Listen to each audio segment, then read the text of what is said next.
Assalamualaikum warahmatullahi wabarakatuh. Alhamdulillahirrabbilalamin. Wassalatu wassalamu ala asrafil anbiya wal mursalin Sayyidina wa maulana Muhammadin wa ala alihi wa sahbihi ajmain amma ba'd. Semuanya perkenalkan, sebelumnya namaku Rizky Tegar Prihartanto dengan NIM 1632434. Pada video kali ini saya akan menjelaskan mengenai ide-ide yang ada di simfoni beserta esensi sekaligus maknanya. Yang pertama itu ada Day 0, pembukaan Simfoni 2024, di mana di sana tuh ada bonding antara kelompok mentoring. Nah, untuk esensinya sendiri yaitu agar kita tuh lebih dekat lagi dan saling mengenal satu sama lain dalam kelompok dan juga lebih akrab gitu dengan mentoring kita masing-masing.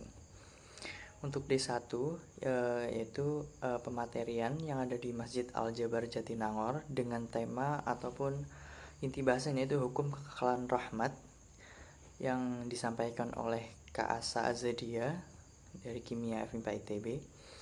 Esensinya yaitu yang pertama tuh siapa dan mau kemana sih kita itu. Nah, kita tuh sejatinya di dunia itu berpetualang untuk mencari jati diri dan tujuan hidup kita.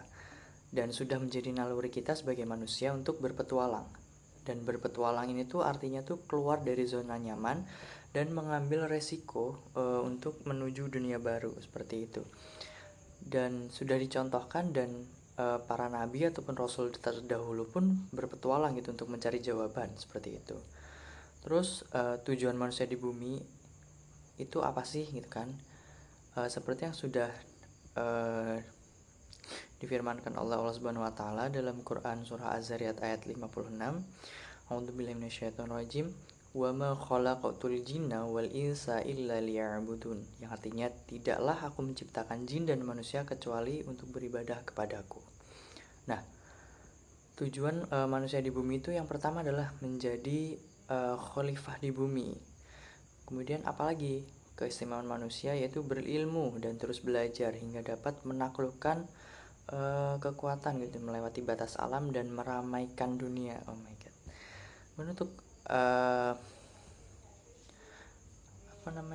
meramaikan dunia itu manusia ingin eksis gitu dengan menyatakan kehadirannya. Caranya dengan menuliskan namanya supaya dikenal. Dan contohnya itu nama Nabi Muhammad ya telah diabadikan segala hal tentangnya itu telah didokumentasikan gitu sedetail mungkin baik dari hadis ataupun cerita sahabat. Terus sense yang terakhir yaitu apa sih yang bisa mahasiswa lakukan gitu. Kita bisa melihat dari analogi bubur sebenarnya. Kalau kita ditanya kalau lapar tuh pengen beli bubur atau beli resepnya gitu. Kalau ada dua pedagang yang jualan, yang satu jual bubur, yang satu jual resep. Nah, karena lapar pasti kita milih bubur dong, karena kalau kita beli resep buburnya itu belum tentu kita masak pun rasanya enak gitu. Jadi nggak cukup hanya jualan resep tapi tidak memberikan rasa yang enak. Dan kemudian nggak cukup juga kita hanya ngomong tentang Islam tapi nggak memberikan rasa Islam gitu yang nikmat. Dan hukum kekekalan rahmat ini tidak dapat diciptakan ataupun dimusnahkan, tapi itu bisa diubah dari satu bentuk ke bentuk yang lain. Dengan kata lain, bentuk rahmat yang didapatkan itu bisa menjadi rahmat yang dirasakan juga oleh yang lainnya seperti itu. Selanjutnya untuk yang D2 yaitu yang Islam kafah, menjalani Islam dengan sempurna atau kayak I'm proud as a Muslim. Yang pertama tuh kayak sensinya ya kayak pernahkah Anda berpikir kan mengapa Anda lahir di dunia? Kayak mengapa kita tuh dilahirkan? Mengapa mungkin ya kita tuh nggak seberuntung orang lain yang di luar sana? Apakah kita pernah merasa tentang hidup kita tuh kayak terpuruk dan bergantung pada orang lain gitu?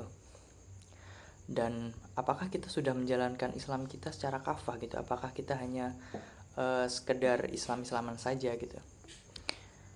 Dasarnya tuh manusia nggak ada bedanya dengan orang lain.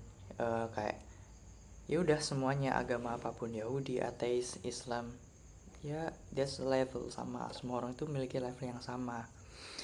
Namun level kita tuh bakal naik ketika kita itu beriman. Dan lebih naik lagi kita jika kita tuh udah Islam secara sempurna gitu. Allah berfirman dalam Quran surat Al-Baqarah ayat 208 yang artinya, wahai orang-orang yang beriman, masuklah ke dalam Islam secara menyeluruh dan jangan ikuti langkah-langkah setan, sesungguhnya ia musuh yang nyata bagimu. Dan Allah tuh sebenarnya tuh berharap gitu buat kita tuh menjalani Islam itu secara kafah. Dan Islam kafah itu adalah keharusan yang dilakukan oleh seorang muslim. Dengan Islam kafah itu kita bisa menjadi tenang dan pastinya selama dunia akhirat. Selain Islam tuh pasti celaka di akhiratnya. Utamanya tuh di akhirat pasti celaka ya gitu.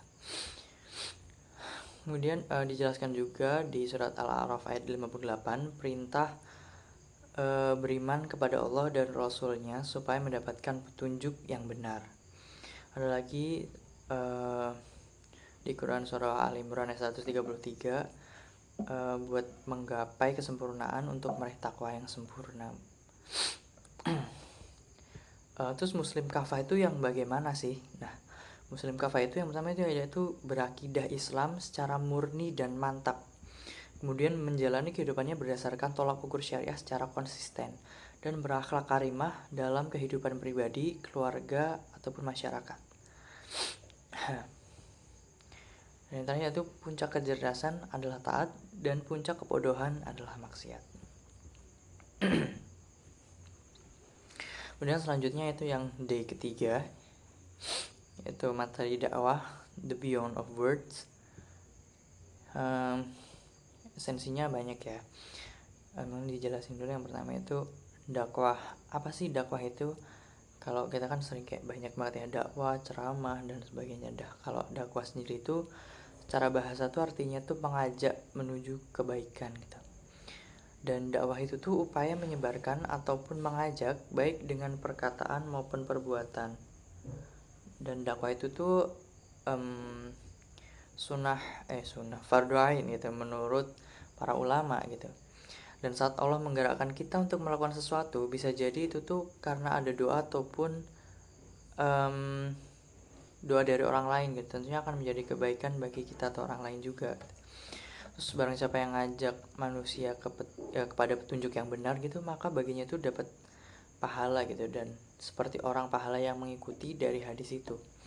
Dan semua makhluk di langit dan di bumi mendoakan kebaikan bagi orang yang mengajarkan kebaikan itu. Terus berdakwahlah gitu, kayak kita tuh di apa ya, bahasanya tuh kayak bukan disuruh sih, kayak berdakwahlah gitu, kayak diutamakan, disarankan untuk berdakwah. Kenapa?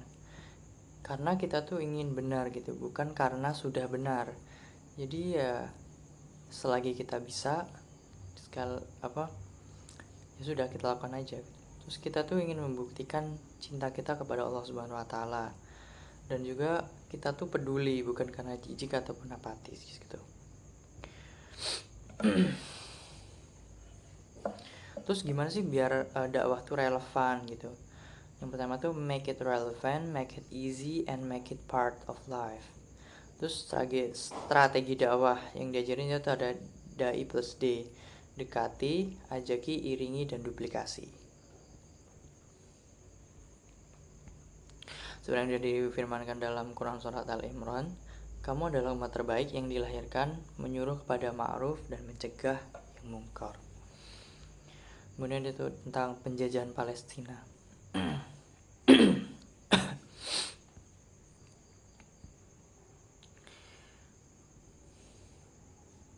Nah, yang kita tahu sampai sekarang pun penjajahan di Palestina itu masih berlangsung gitu, dan genosida itu entah akan berhenti sampai kapan, dan semoga akan segera berakhir gitu. Penduduk Gaza pun lebih memilih bertahan di sana dibandingkan mengungsi. Jika nggak bertahan, pasti Yahudi itu akan mudah gitu merebut daerah mereka. Karena apa? Karena Palestina adalah tanah para nabi. 3 agama Samawi itu memiliki keterikatan dengan daerah itu. Nah, saat berkuasa hanyalah Islam saja yang dapat membuat perdamaian. Ada toleransi beragama dan tidak ada genosida saat menguasai. Economic hitmen atau John Perkins memberikan hutang tinggi sebagai ancaman untuk berkuasa, yang kayak duit, organ, uang, atau tembak gitu. Dan Zionis itu punya relasi yang sangat luas, banyak negara yang ada di bawah kontrol mereka. Indonesia pun juga tidak lepas dari pengaruh mereka gitu. Jadi apapun yang terjadi, kita juga harus with Palestine, kita harus sama Palestina gitu. Dan kalau sebenarnya banyak yang bertanya juga, Allah kan maha berkuasa, memiliki kekuasaan. Kenapa Allah nggak hancurkan aja sih si Israel dan para Yahudi yang lain gitu kan? Tapi kalau kita nalar juga, sekarang tuh gimana kita bisa menunjukkan kepedulian kita, keislaman kita gitu. Dan dengan ini kita bisa ikut berjihad juga seperti itu bersama para masyarakat Palestina gitu. Kemudian selanjutnya itu pas day pembuktian di SMP Saik, itu dijelasin tentang apa sih Games itu, visi misinya, dan organogram dari organisasi ini. Pertama tuh apa sih Games itu? Nah, visi Games itu yaitu sebagai rumah yang ramah dan inspiratif. Rumah di sini tuh kayak tempat keluarga gitulah ya. Ramah tuh ya relevan dan bisa jadi lembaga dakwah di kampus. Inspiratif juga tuh bisa menjadi teladan bagi orang lain. Kemudian Games itu kapan didirikan? Nah, Games ini didirikan pada 30 Agustus 1987.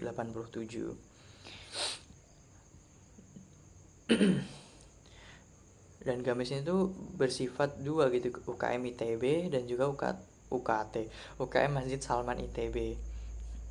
Dan anggotanya itu seluruh mahasiswa muslim ITB dengan total tuh sekitar 200-an orang gitu ya.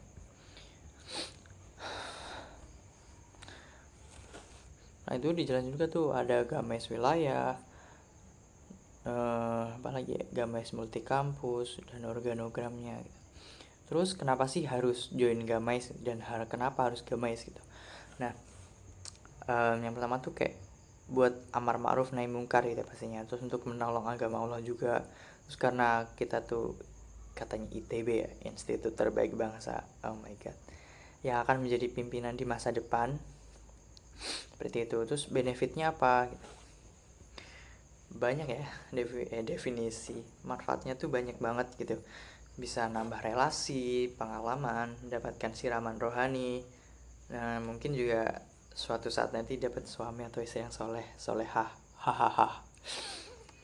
Terus ada apa aja program kerja unggulan di Games itu? Yaitu ada PMB Gamais, Simfoni, RCA, Ramadan on Campus, atau ada juga dengan Anissa Day, khusus cewek tapi Anissa.